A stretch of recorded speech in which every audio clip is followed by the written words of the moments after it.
This video is sponsored by Surfshark. Hey guys, it's Holly. So a couple of weeks ago I made a video basically going through the essentials of LEGO Star Wars and tips for if you're buying it on a budget, and quite a lot of you guys suggested I do it for Harry Potter, and while I'm not a beginner, I'm more of a veteran LEGO Harry Potter collector, if I do say so myself. I thought it would be really fun to do. So I've been collecting LEGO Harry Potter since 2007, starting off with the Order of the Phoenix Hogwarts Castle, and since then have collected every single set that has been for offer up until 2022. But in that amount of time, I feel like I've tried enough sets and feel like I've tested enough things in order to sort of give you guys the ultimate recommendations in order for you to get the best sets possible, but also save yourself some money. There are some things that I definitely don't think that you probably need, especially these days with the amount of Hogwarts Castle sets that have come out. You definitely don't have to buy all of them in order to have a killer Hogwarts display. Now with LEGO Harry Potter, I feel like there are three main types of collectors, and some of them may sort of overlap, but the general gist is, firstly, you have the build/display people that really all you care about is probably a really killer display piece. This is where I sort of sit. Like when I was a kid, of course, I loved to used to play with my things, but now I'm just after a really good looking model. Ideally, the more accurate the better, and just super highly detailed, looks really pretty from the exterior. Don't really care too much about the interiors, but if it has a good one, bonus points from me, and that's mainly where I sit personally. Then, like with every other LEGO theme, you also have the minifigure people, which I do also fall into. I just absolutely love minifigures, and they may not necessarily care too much about the build. Maybe you buy the set more for the figures. Maybe you care about having those exclusive figures. Maybe you care about having all of the golden figures from the 20th anniversary, for example. Next up, you have the mock builders and people who like to modify their Hogwarts or do like a really super accurate display. Maybe you like to mock interiors. Maybe you like to build stuff that hasn't been done before. And then lastly are, of course, the people who are playing with their sets, which was definitely me when I was younger. But since I no longer fall into that category and sort of cater towards more of like the AFOL collectors, I'm not really going to touch on that. I'll be focusing mostly on the mock builders, minifigure fans, and build fans. Now with Harry Potter, you definitely don't need anything. I feel like literally all you need is a Hogwarts castle. That just screams Harry Potter. Of course, there are some amazing sets that you can get as addition to that, but definitely your absolute must buy is a Hogwarts castle. Now, there are three different routes that you can take to this. The first being, I'd probably go back and go to some of the more earlier reboot sets, being like the 2018 Great Hall up until the 2020 Astronomy Tower. Those range of sets are beautiful for display. They're absolutely gorgeous, and honestly, there aren't too many in that collection, and I feel like even if you just get one, it stands really well on its own. The second, of course, is the newer line of sets, which have a more modular feel and are definitely meant to be more of a play set for kids to play around with. Some of them do look good from the exterior, notably the new Dumbledore's office that's coming out. However, they don't quite look as accurate as those earlier models did.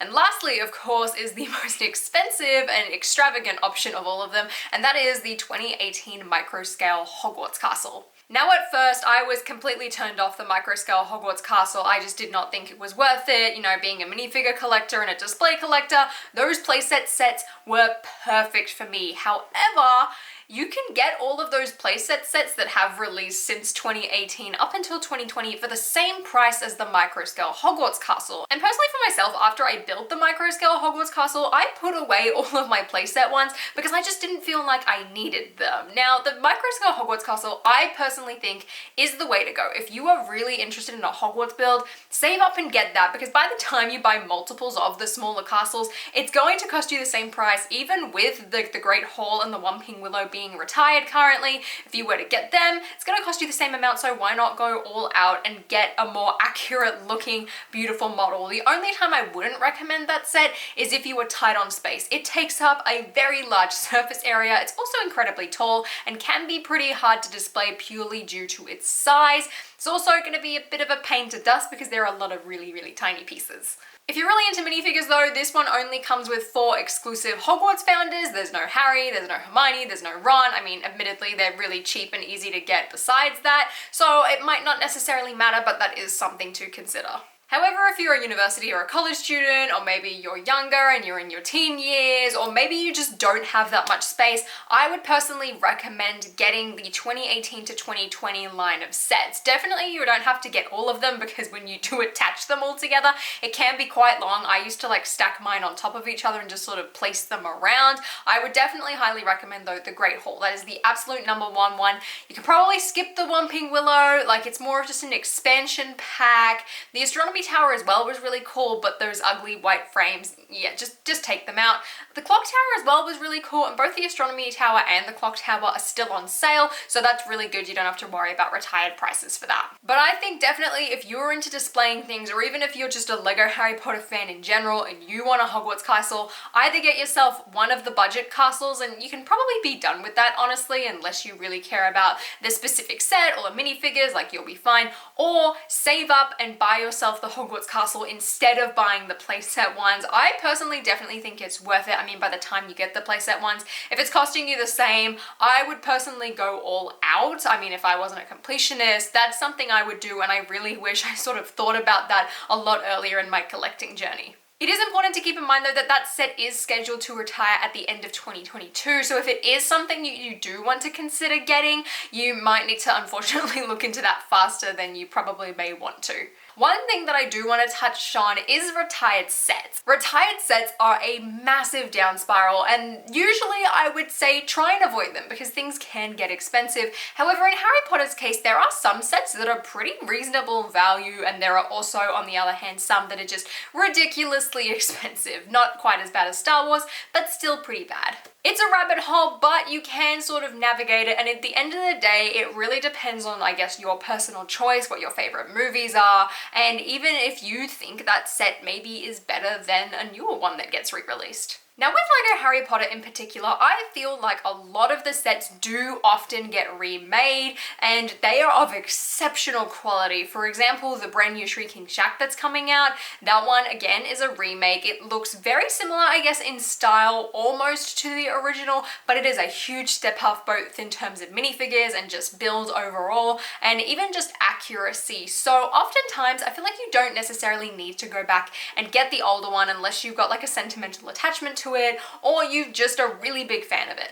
So with LEGO Harry Potter in particular, I feel like the only LEGO Harry Potter sets you really need to buy, outside the ones that you've maybe got a personal attachment to, are ones that LEGO hasn't remade in a very, very long time. But even then, I feel like in the future, that could be a possibility. I mean, at the end of the day, if it does get re-released and you like that one more, you can always buy the old one that you bought that was retired and still is retired. You'd probably make your money back, if not still make more, which is always the good thing with LEGO. Now, some of my personal recommendations. First up is the Dumbstrung Ship. That is a set that I bought earlier this year because I just thought, you know what, LEGO hasn't remade it. If they do remake it, I mean, for me at least, like creating LEGO Harry Potter videos, I can do a comparison on it, I can showcase them, and if they don't make it, well then I've got the Dumbstrung Ship to go along with my Beauxbaton's carriage, and it was just a win-win situation. That said as well, I feel like the quality holds up to this day. It was really well built, however, it is one of the more expensive LEGO Harry Potter sets, and it's definitely not an item or a location or an object that appears often in Harry Potter, so you probably really don't need it, but it's a really good set.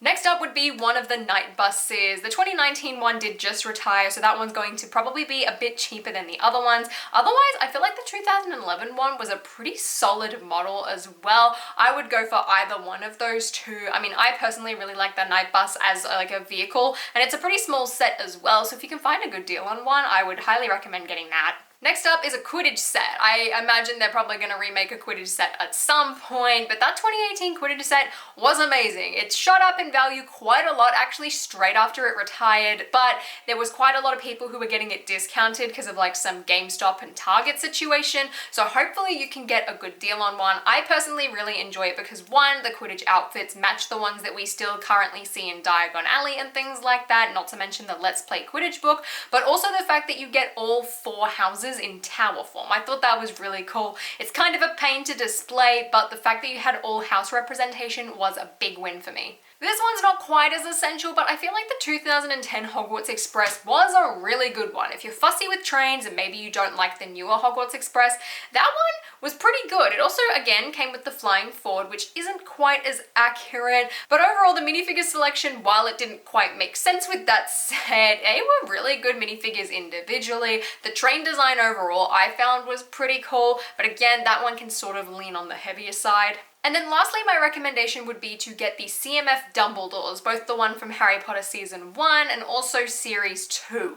Both of these minifigures are incredibly detailed and are just amazing. That Series 2 Dumbledore is the best we are ever going to get. Also, the Series 1 one has not appeared since. I'm pretty sure they will remake him at some point. It doesn't make sense, I feel like, especially with the amount of characters that they've remade from the series. I can't see them keeping that as a minifigure exclusive from that series, but it probably will be slightly different, maybe have less printing, so it could be worth getting that one now. The other one I would recommend is getting the CMF Bellatrix, purely because that face is just incredible, and then you can swap it out with the one that you get from the Burrow and just everyone wins. Also, the Azkaban printing and detailing on her is amazing. But as always with buying retired Lego, things will get very expensive very fast, so you do need to be cautious and you do need to protect yourself, just like how Surfshark can protect you when browsing on the internet. Oh, what a fabulous segue. Surfshark is a virtual private network that protects you and your data and keeps you safe online, as well as allow you to access content from all around the globe. You can easily change your device's location, allowing you to access content from over 65 countries. So if you're like me and you just have no access to any of your favorite movies all of the time, it is absolutely fantastic. I've been using Surfshark recently while on my holiday in order to keep up to date with the brand new season of LEGO Masters Australia, which we all know is the peak LEGO Masters show. But not only that, it's also allowed me to access my regular Disney Plus library, as the USA has significantly less content. If you guys didn't know, Disney Plus has like this star option in Europe and Australia, which is basically the entirety of Hulu, but on Disney Plus. It's fantastic. If you want to sign up, you can use code HOLLY to get 83% off, as well as an extra 3 months for free. They offer a 30-day money-back guarantee, so you can try it completely risk-free. Check out the link in the description and don't forget to use code HOLLY, and thank you so much to Surfshark for sponsoring this video.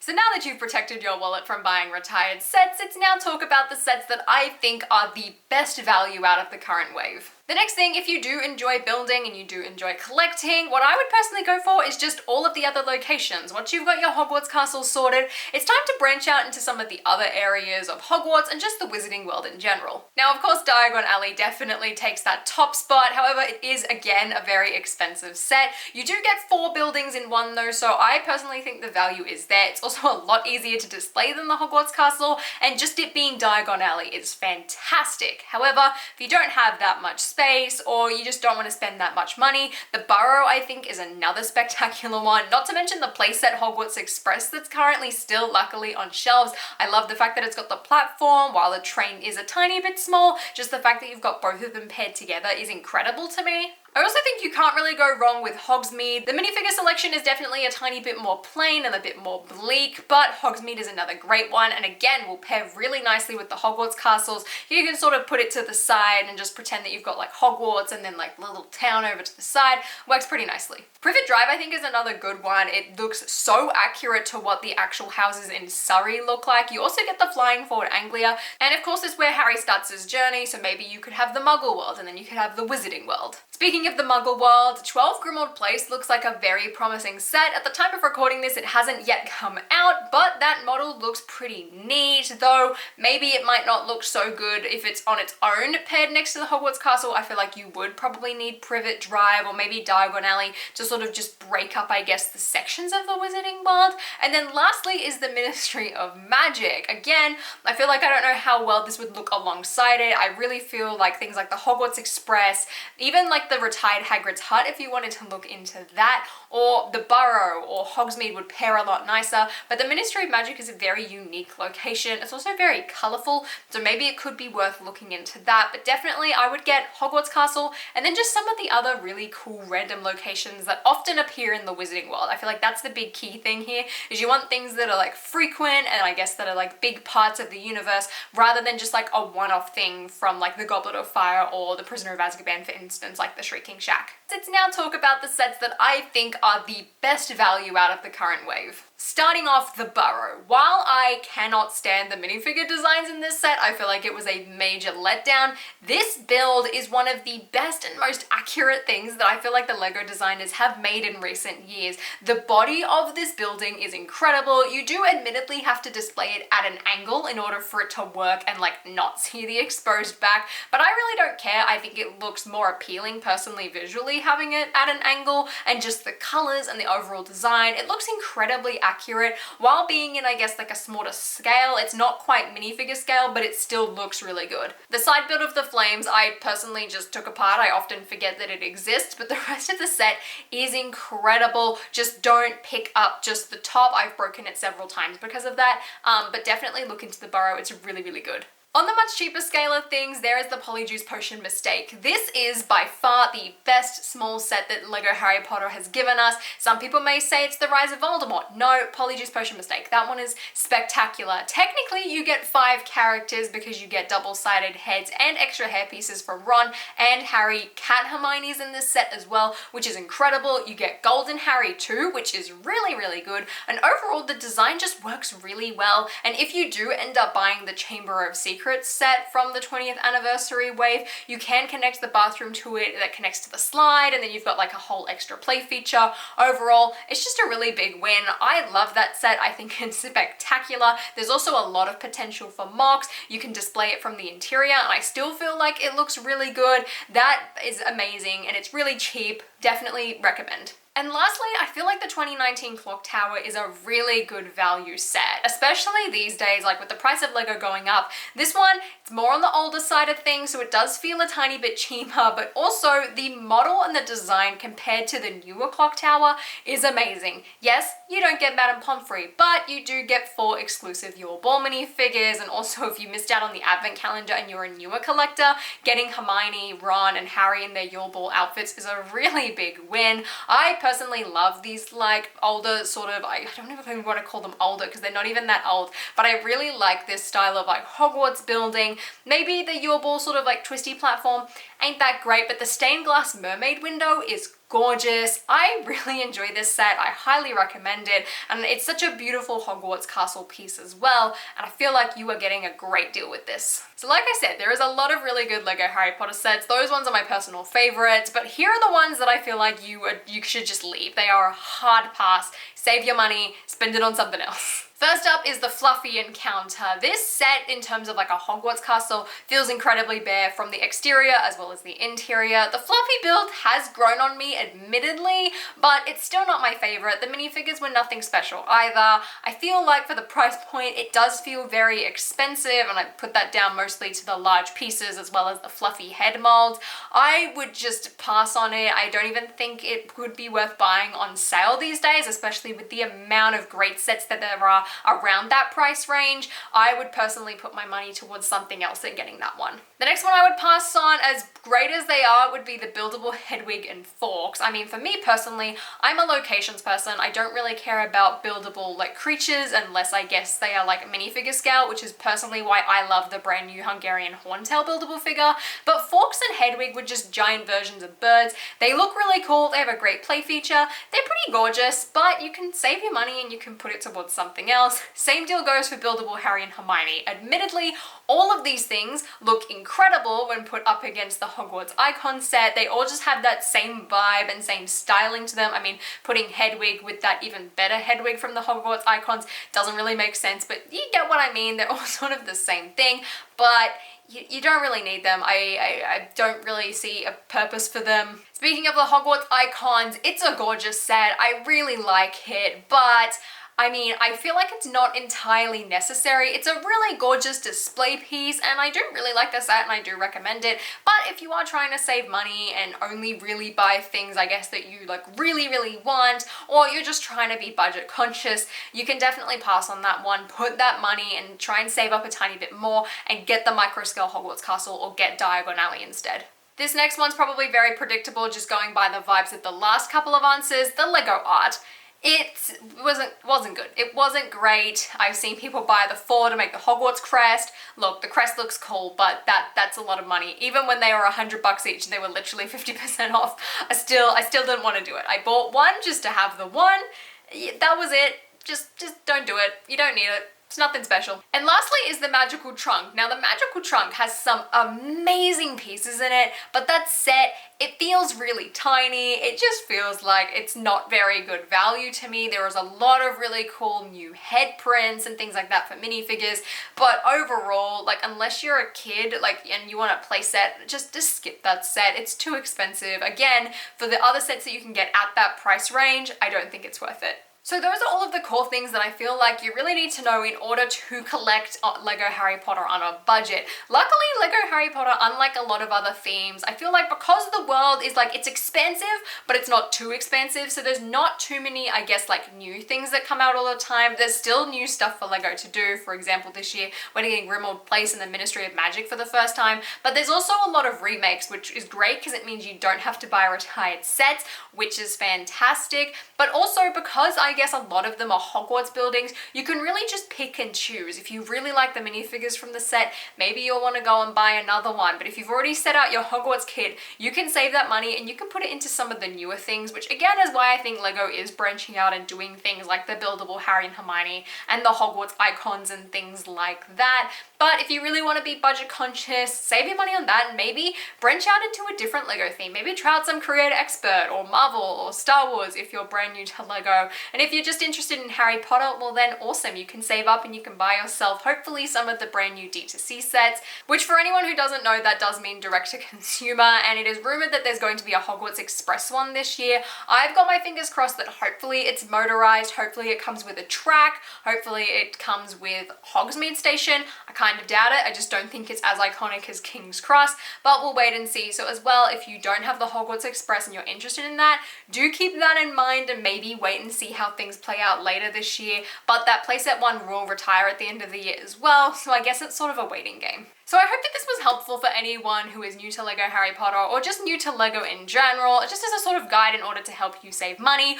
or maybe if you're younger and are doing jobs around the house or have just started your first job and really don't have that much. I hope this one helps you as well in order to make sure that you are getting the most out of your money. Lego is a lot of fun, and at the end of the day, it all really comes down to what your personal preferences are, I guess, in the movies, as well as what type of sets you get. Like I said, I'm personally a very display and minifigure orientated person, whereas you might like to still play with your sets or like your interiors more. So maybe the more modern style of castles are your favorite, but I guess that's something just to work out. I have done reviews on most of the sets that I've talked about in this video, so I'll leave a playlist linked at the end of the video in case you want to check any of them out, and I will leave affiliate links as well in the description down below for some of the best sets that are on sale on Amazon right now for the US and Australia, and links to lego.com as well. All of those links do help support the channel, so I would greatly appreciate if you do use them. And if you guys enjoyed this video or found it helpful, please give me a thumbs up and consider subscribing to my channel down below. And until next time guys, I'll see you later.